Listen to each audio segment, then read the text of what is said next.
and presently she is working as principal, Government Girls College, Jhalaman, Jodhpur. She has her expertise is in the subjects of gender studies, social justice, international relations, and public policy, and she has done some groundbreaking work in the field of gender studies.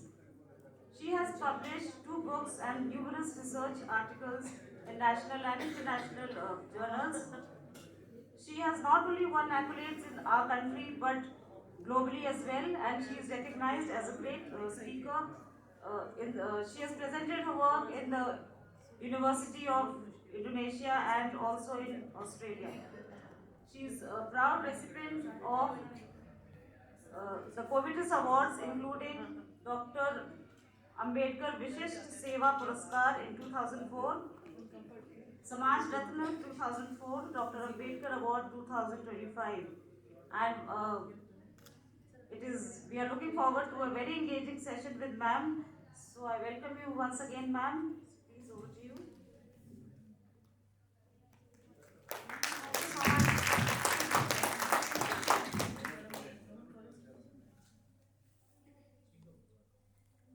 आदरणीय विद्वज्जन, प्यारे विद्यार्थियों और सम्माननीय आयोजकगण, मैं आप सभी का तहे दिल से शुक्रिया अदा करती हूँ कि आपने मुझे इस अंतर्राष्ट्रीय मंच पर मेरे मन की बात कहने के लिए मुझे आमंत्रित किया। निसंदेह यह विषय लैंगिक संवेदनशीलता मेरे हृदय के बहुत नज़दीक है और आप सब से इस विषय पर चर्चा करने का मुझे सौभाग्य प्राप्त हुआ है कि मेरे लिए बहुत बड़ी बात है। बच्चों की संख्या थोड़ी ज़्यादा होती तो मुझे मज़ा और आता आप सबसे बात करने में, लेकिन फिर भी हम लोग इस बहुत गहरे विषय पर आज ऊपरी तौर पर चर्चा करेंगे। थोड़ा कॉन्ट्राडिक्टरी शब्द है, लेकिन विषय बहुत गहरा है। उतनी गहराई से उतरने के लिए हमें ह्यूमन साइकोलॉजी में उतरना पड़ेगा, लेकिन अभी हम ऊपरी तौर पर चर्चा करेंगे। देखिए, सीमा हिंगोनिया मैम ने बहुत अच्छे ढंग से आपसे बहुत सारी बातें की। हम लोगों ने कानूनी पहलू भी जाने, समाज में हो रही विभिन्न घटनाओं की जानकारी भी प्राप्त की, लेकिन इन सब के साथ में हमें यह जानना बहुत ज़रूरी है कि भारतीय इतिहास में ही नहीं पूरे विश्व में जेंडर डिस्क्रिमिनेशन होता है। लैंगिक असंवेदनशीलता हमारे समाज में है क्योंकि हमारी मानसिकता में है। तो बातें हम बड़ी बड़ी कर ले, मैं इस माइक पर चिल्ला करके बोल लूं, मानसिकता कैसे सुधरेगी? उसको सुधारना हमारे लिए पहली आवश्यकता है। आपको ध्यान होगा, आप में से कितने बच्चों को यहाँ ध्यान है कि नंगेली का नाम किसी ने सुना है? नंगेली का नाम किसी ने सुना है क्या? केरल में थी आज से लगभग 250 साल पुरानी। मैं आपको एक बात बता रही हूँ, क्या आपने सुना है किसी ने उनका नाम?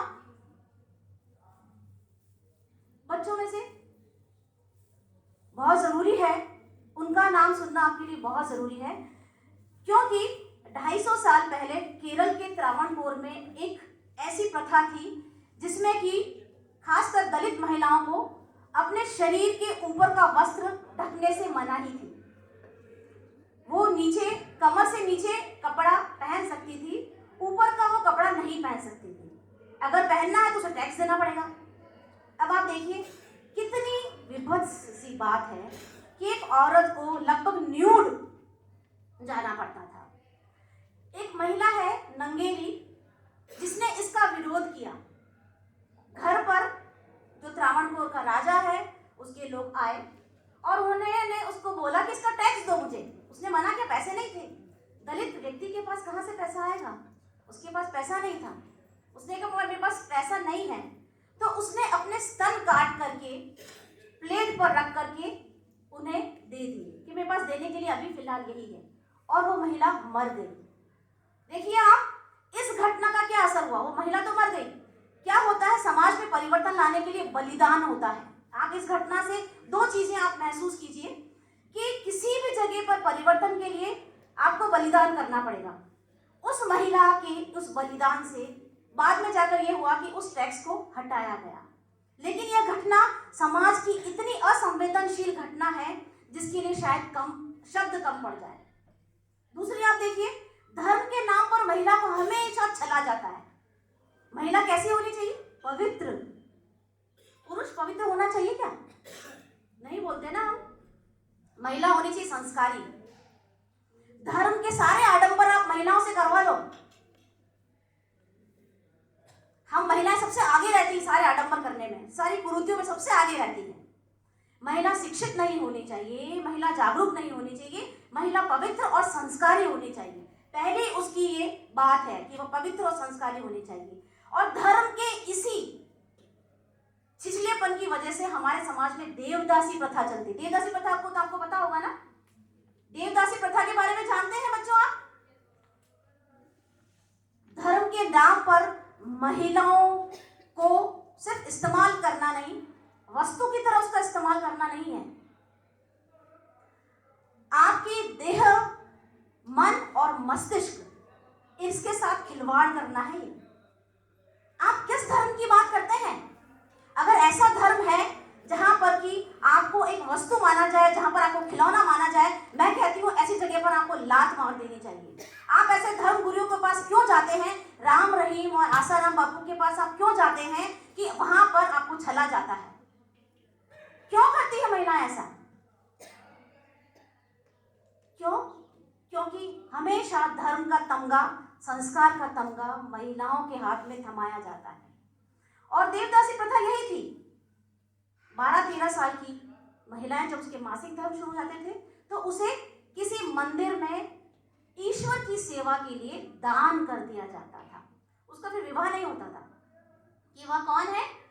ईश्वर की, देव की दासी है। उस देव की जो कि उस मंदिर में उसकी दासी है, वो उस मंदिर में साफ सफाई करेगी, पूजा पाठ करेगी। उसके पिता का नाम हट जाता है, उसके नाम के आगे से उसका कोई परिवार नहीं होता। फिर उसका सेक्सुअल हैरेसमेंट शुरू होता है। उसको एज ए प्रोस्टिट्यूट इस्तेमाल किया जाता है। मंदिर का पुजारी उसे हर जगह भेजता है। आप देखिएगा ये प्रथा बहुत लंबे समय तक चली है और इसके लिए बहुत बड़े बड़े आंदोलन हुए हैं और तब जाकर के ये प्रथा पूरी तरीके से अभी खत्म नहीं हुई है। चोरी छुपे साउथ के कुछ जगह पर अभी भी चलती है, जिसके खिलाफ आंदोलन चल रहे हैं। तो किस जेंडर सेंसिटाइजेशन की हम बात करते हैं? सुधार कहाँ है? महिलाएं बहुत पढ़ी लिखी हो गई है, अंतरिक्ष में पहुंच गई है, 15 दिन अंतरिक्ष में रह करके आई है। घर में उसके घरेलू काम को भी मान्यता नहीं मिलती है। कार्ल मार्क्स क्या कहता है? इसी श्रम की चोरी से ही शोषण शुरू होता है। महिला के श्रम की चोरी है, कभी देखा है आपने? उसको वैलिडेट तो कीजिए आप। बराबर का काम कीजिए। स्त्री और पुरुष जब घर में बराबर का काम करेंगे तो महिला की श्रम का वैलिडेशन होगा। ये बदलाव लाइए, ये बदलाव बहुत जरूरी है। देखो जो टैबूज चलते हैं हमारे समाज में, जैसे कि सीमा मैम ने भी बात की कि पुरुष रोते नहीं हैं या किसी महिला के साथ रेप हो गया तो बोलते हैं महिला की इज्जत चली गई। अरे आपने महिला के यौनिक अंग में समाज की इतनी बड़ी चीज क्यों रख दी कि इज्जत चली गई? इज्जत आपने महिला के यौनिक अंग में कैसे रख दी कि किसी पुरुष ने रेप किया तो समाज की इज्जत चली गई? इज्जत किसकी जानी चाहिए? आदमी की, जिसने रेप किया है।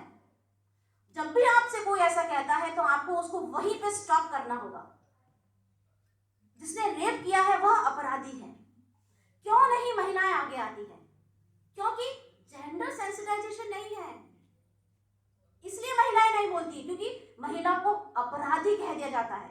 इतनी रात को बाहर क्यों गई? छोटे कपड़े क्यों पहने? किसके साथ गई? उस आदमी ने तुझे कहां कहां छुआ? महिला के लिए बहुत मुश्किल होता है। आप बोलना सीखिए, आप बेधड़क होके बोलना सीखिए, बिल्कुल ब्लंट होके बोलना सीखिए। आवाज दीजिए अपने मन को। जब तक आप आवाज नहीं देंगे आपकी आवाज दबा दी जाएगी और बिना आवाज के आपके कभी अधिकार नहीं मिलेंगे। किसी भी तरह की कोई अधिकार किसी महिला को नहीं मिलेगी। तो इस तरीके की सोच को, हमारी क्या जिम्मेदारी है, हमारी फर्स्ट प्रायोरिटी क्या है? परिवार में जहां हम बैठे, हमारे वर्क प्लेस पे, सोसाइटी में हम जहां भी बैठे हैं, जहां पर भी ऐसी बात होती है, हमें उसको उसी जगह पर खत्म कर देना, रोकना नहीं है। रोक दोगे तो फिर होगी वो। आप चेंज कीजिए, आप उसे उसी जगह पर खत्म कर दीजिए कि समाज की इज्जत महिला के रेप से नहीं जाएगी। जिस पुरुष ने रेप किया है, उस वजह से समाज की इज्जत गई है, तो वह अपराधी है, उसे सजा होनी चाहिए। इस माइंडसेट को बदलेंगे तो शायद, मैं तो कहती हूँ कि बहुत केस होने चाहिए। कहते हैं ना आजकल अगर हमारे समाज में बदलाव आ रहा है तो सारे केस हो रहे हैं, नहीं, बहुत सारे केस होने चाहिए, बाढ़ आनी चाहिए केस की। आप लोगों को कहीं पर भी आपके खिलाफ अत्याचार होता है तो आप जाइए थाने, आप जाइए कोर्ट, अपनी बात को आप कानूनी तरीके से रखिए। यह बहुत जरूरी है, यह बदलाव हमारे समाज में आना बहुत जरूरी है। और यह बदलाव तभी आएगा जब हम कदम बढ़ेंगे। हमारे पास में कोई महिला जो कि अशक्त है, बोल नहीं सकती है, हम उसको साथ में लेके चलेंगे, उसको हाथ पकड़ के चलेंगे, ऐसे ही तो होगा समाज में बदलाव। हमारे इस वर्कशॉप का क्या फायदा है जब हम यह नहीं समझेंगे कि हमारे आसपास कहीं पर भी किसी की भी जगह पर कोई भी डिस्क्रिमिनेशन हो रहा है, चाहे वो पुरुष के साथ है, स्त्री के साथ है, या किसी थर्ड जेंडर के साथ है, ही, शी और दे, कोई भी है, कहीं पर भी कोई भी डिस्क्रिमिनेशन है, तो हम उस डिस्क्रिमिनेशन को आइडेंटिफाई करें, ठीक है, क्योंकि आइडेंटिफिकेशन जरूरी है। इसके लिए आपको समझदार बनना ही पड़ेगा और हम उसके खिलाफ आवाज उठाएं, यह आवाज हमें बनना पड़ेगा। आप देखिए एलजीबीटीक्यू जो समुदाय है वो भी एक बहुत जेंडर सेंसिटिविटी का ही मुद्दा है। हम बात नहीं करते, हम बात करने से हिचकिचाते हैं। क्यों हिचकिचाते हो आप बात करने से? जेनजीज बैठे हैं यहाँ पर, क्यों आप हिचकिचाते हो बात करने से? जो भी बात, जैसे भी बात है, आपको जरूर करनी चाहिए, क्योंकि जो पानी ठहरा हुआ रहता है उसमें ज्यादा गंदगी होती है। आप अपने विचार को आने दीजिए, डिस्कस कीजिए, आप ग्रुप डिस्कस कीजिए। एलजीबीटीक्यू के मुद्दे को अभी बहुत उछाला गया था, लोगों ने संस्कारों की दुहाई दी, भारतीय संस्कार, हाय भारतीय संस्कार, हाय भारतीय संस्कार। वो भारतीय संस्कार कहाँ जाते हैं? जब मैम ने बताया कि लगभग 90% महिलाओं के साथ सेक्सुअल हैरेसमेंट घर में होता है, कहाँ जाते हैं वो संस्कार? तो आप उन सब बातों को छोड़िए। यद्यपि हमारे आर्टिकल 14 समानता की बात करता है, आर्टिकल 21 जीवन के अधिकार के तहत एलजीबीटीक्यू को कहा गया है कि वो आप साथ में रह सकते हो, यद्यपि उनकी मैरिज को अभी भी कानूनी रूप से दर्जा नहीं मिला है, लेकिन फिर भी इस समुदाय को एक कानूनी जंग उन्होंने जीती है और आर्टिकल 21 में उन्हें साथ में रहने का अधिकार दिया गया है, जीवन जीने का उनका अधिकार है। लेकिन देखिए यहाँ पर भी सेंसिटिविटी आती है सोसाइटी की, कि सोसाइटी ने उन्हें मान्यता प्रदान नहीं की है, रिकॉग्निशन नहीं है। जब सोसाइटी ने मान्यता प्रदान नहीं की तो फिर कैसे होगा? बात तो वही आ जाती है ना, सोशल आइडेंटिफिकेशन की बात वही आ जाती है, और सोशल आइडेंटिफिकेशन बिना सेंसिटिविटी के नहीं मिलेगा।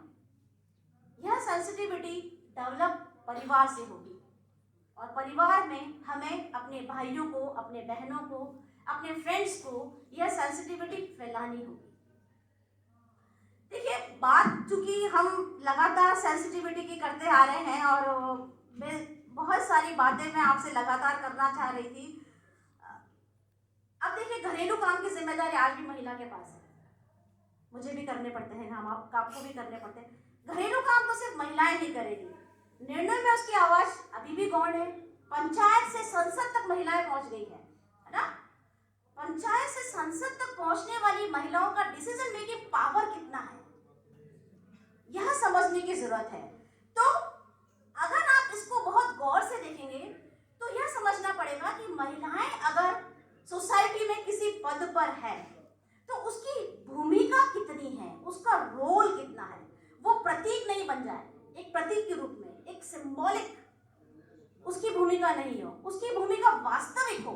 और ये वास्तविक भूमिका के लिए समाज के हर एक वर्ग को उसके साथ खड़ा होना पड़ेगा। ये सेंसिटिविटी डेवलप करनी पड़ेगी कि महिलाएं अगर अंतरिक्ष तक पहुंच गई है, अगर घर के काम कर रही है, अगर चुप भी बैठी है, तो वह एक व्यक्ति है, उसका एक व्यक्तित्व है।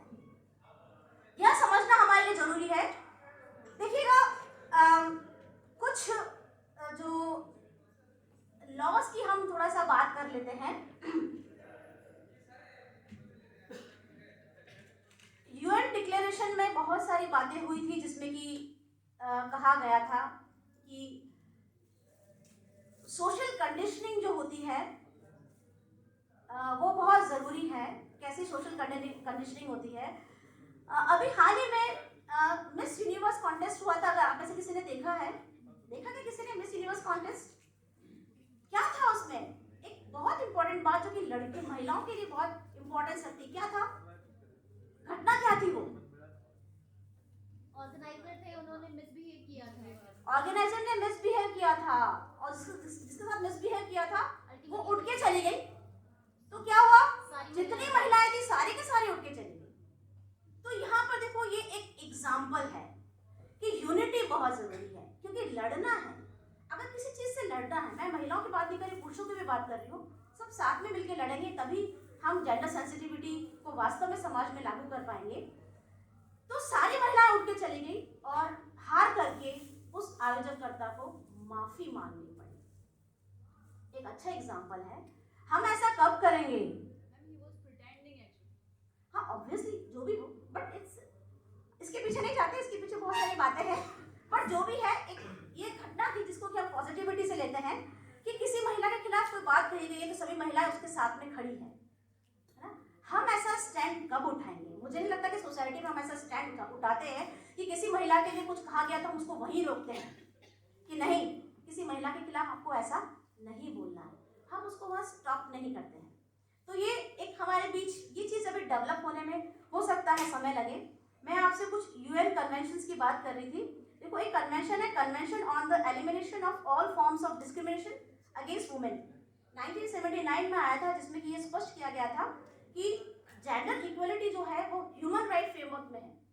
जेंडर इक्वलिटी ह्यूमन राइट की तरह ही है, हर एक मनुष्य का अधिकार है यार, इसको आप अलग नहीं कर सकते। तो उसको बहुत अच्छे से डिफाइन किया गया था। उसके बाद एक बीजिंग में एक मीटिंग हुई थी, बीजिंग प्लेटफॉर्म फॉर एक्शन 1995, जिसमें यह स्पष्ट किया गया था कि लैंगिक समानता जो जेंडर इक्वलिटी है वो विकास का आधार नहीं है कि आप ये बोलो कि इससे विकास होगा, नहीं, ये हर एक महिला का जो कि सबसे नीचे बैठी है उसका अधिकार है। आप उससे विकास की बात तो बहुत बाद की है, पहले आप उसको ये अधिकार तो दो। तो ये अधिकार की बात है, डेवलपमेंट की बात नहीं है, क्योंकि हम जानते हैं कि बिना जेंडर सेंसिटाइजेशन के जो सस्टेनेबल डेवलपमेंट है किसी भी सोसाइटी का वो पॉसिबल नहीं है। ये बहुत जरूरी है। एक बहुत इंपॉर्टेंट मुद्दा था विशाखा बनाम राजस्थान सरकार, पता है आप लोगों को? विशाखा एक्ट क्या था वो? विशाखा एक्ट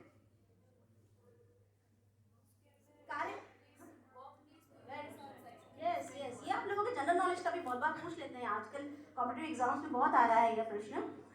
तो जो विशाखा बनाम राजस्थान सरकार 1997 का जो केस था उसमें स्पष्ट किया गया था कि कार्यस्थल में यौन उत्पीड़न के लिए कोई जगह नहीं है, और सुप्रीम कोर्ट ने इसके लिए एक स्पष्ट गाइडलाइन जारी की थी कि हर कार्यस्थल पर एक कमेटी गठित होगी, आईसीसी कमेटी, जो कि इसकी निगरानी करेगी। और उसमें यह बात स्पष्ट थी कि कार्यस्थल पर महिला की सुरक्षा और गरिमा आवश्यक है।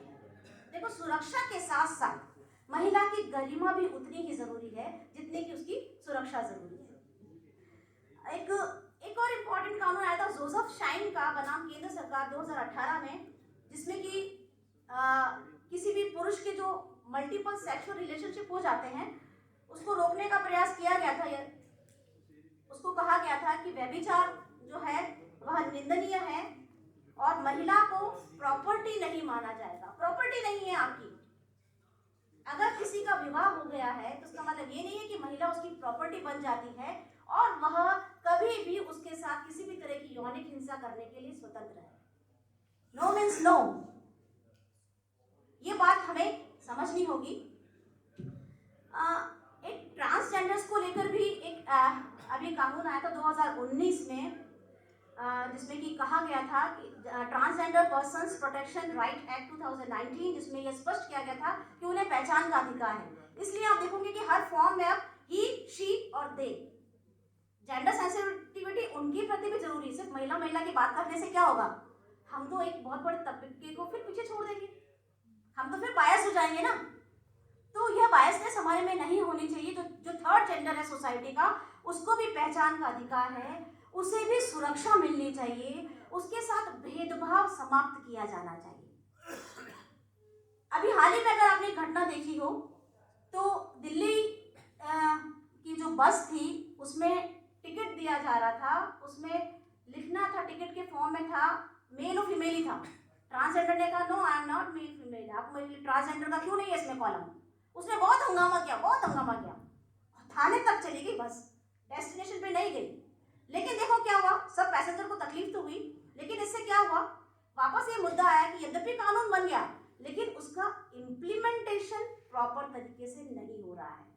तो जहां पर भी कानून बने हुए हैं, अगर आपको कहीं भी लगता है कि उसका इम्प्लीमेंटेशन नहीं है प्रॉपर, तो विरोध तो करना पड़ेगा, आपको कष्ट होगा, दुख होगा, लेकिन आगे आने वाली जनरेशन है उसको बेनिफिट होगा।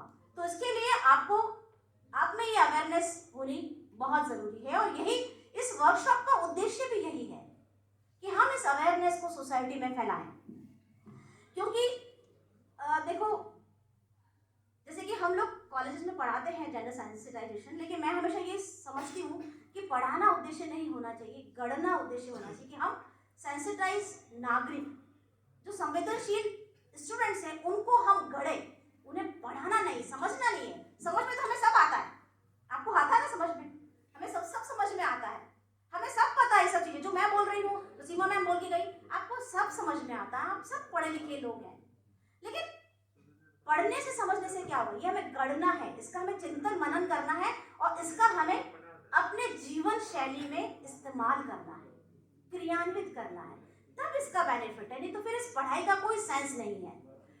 तो मैंने कहा ना, पाठ्यक्रम में आपके हो सकती है बहुत सारी चीजें, लेकिन आपका दृष्टिकोण कैसा है, आपका संवेदनशील दृष्टिकोण बनना चाहिए, यह जरूरी है।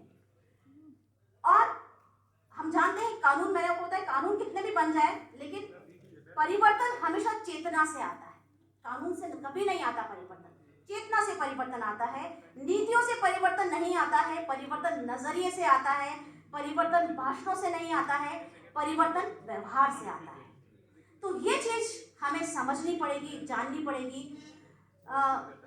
हमें पता है दिल्ली का जब निर्भया कांड हुआ, हम सब लोगों में जोश आ गया, और निर्भया कांड, कैंडल ले लेके हमने मार्च किया, मैंने भी किया था मार्च, हो सकता है आप शामिल हो या नहीं हो, मैंने भी कैंडल लेके मार्च किया था। तो दिल्ली की निर्भया कांड हुआ, चाहे मीटू के बारे में जानते हैं आप लोग, सोशल मीडिया पे चलाया गया था ना मीटू कैंपेन, जिसमें बहुत पुरानी कब्रें खोदी भी गई थी जिसमें।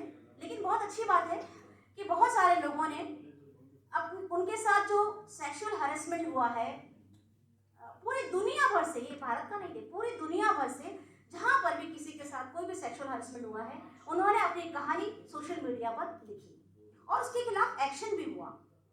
तो ये जो निर्भया कांड है या मीटू आंदोलन है, यह स्पष्ट करता है कि महिला की सुरक्षा और उत्पीड़न यह कब रुकेगा, जब सामाजिक मानसिकता बदलेगी, जब हम सामूहिक जिम्मेदारी के साथ जेंडर सेंसिटाइजेशन पर काम करेंगे, तब ये सब बदलेगा, नहीं तो फिर नहीं बदलेगा, कुछ भी बदलाव नहीं होगा। बातें तो मैंने कहा ना, मुझे बहुत सारी करनी होती है, आदत है 1 घंटे से पहले लेक्चर खत्म नहीं करने की, लेकिन फिर भी आपको ज़्यादा टाइम नहीं लूँगी। सिर्फ लास्ट में अपनी एक बात यह कहूँगी कि मैम ने सही कहा था कि स्त्री को सुंदरता की बजाय, कि हम कितना ब्यूटीफुल है, आपकी सुंदरता आपके व्यक्तित्व में है। आप सुंदर बनिए व्यक्तित्व के साथ, आत्मविश्वास के साथ, स्वावलंबन के साथ, यानी आप आत्मनिर्भर हैं, इसके साथ आप सुंदर बनिए, यह आपकी सुंदरता है, यह आपके व्यक्तित्व की पहचान है। तो हर एक लड़की की यह जिम्मेदारी है कि आपके आसपास कहीं पर भी कोई भी असंवेदनशील घटना घटती है, इसका मतलब क्या है, इसका मतलब सिर्फ ये नहीं है कि किसी के साथ रेप हो गया तब आप आवाज दोगे, नहीं, कोई भी असंवेदनशील घटना, किसी ने किसी को गाली दी माँ बहन की, आप उसको वहीं पर रोको। बाप भाई की किसी को गाली देते हुए सुना है? आती है क्या? नहीं आती। जो सबसे कमजोर होता है समाज का, उसका हमेशा शोषण होता है। तो अपने आप को क्यों कमजोर बनाते हैं? अपने आप को आप आत्मनिर्भर बनाइए, स्वावलंबी बनाइए, अपने आप को सामाजिक जिम्मेदारी के साथ जोड़िए, आपकी पे बैक टू सोसाइटी की थॉट के साथ आप चलिए, अपनी सोशल रिस्पॉन्सिबिलिटीज, फैमिली रिस्पॉन्सिबिलिटीज के साथ आप आगे बढ़िए, क्योंकि परिवर्तनशील समाज और संवेदनशील समाज ही प्रदान करता है। और उज्जवल भविष्य तभी होगा जब हम सभी लोग अपनी इस सामूहिक जिम्मेदारी को समझेंगे। आज लैंगिक संवेदनशीलता एक समानता की अपील नहीं है, क्योंकि जब हम सोसाइटी कल्चर और चेंज की बात करते हैं तो सिर्फ समानता के लिए बात नहीं करते, अभी तो यह गरिमा, स्वतंत्रता और पहचान की एक बुनियाद है, मानवीय समाज की एक आत्मा है। इसलिए हमें इस आत्मा को जिंदा रखना है, तो अपने अंदर से सेंसिटिविटी को कभी भी खत्म नहीं होने देना है। हर जगह पर हमें अपनी आवाज़, अपनी बात को आवाज़ देनी। मैंने कहा ना, महिलाओं की चुप्पी एक बहुत बड़ा कारण है। अपनी इस चुप्पी को तोड़िए, अपनी मन की बात को आवाज़ दीजिए, और जहाँ पर भी आपको असंवेदनशीलता लगती है, आप अपनी आवाज़ खुद बनिए और अपने पड़ोसी की, अपने दोस्त की, अपने फैमिली मेंबर की आवाज़ भी बनिए। ये ताकत अपने आप में आप डेवलप कीजिए। आपने मुझे सुना, थैंक यू सो मच।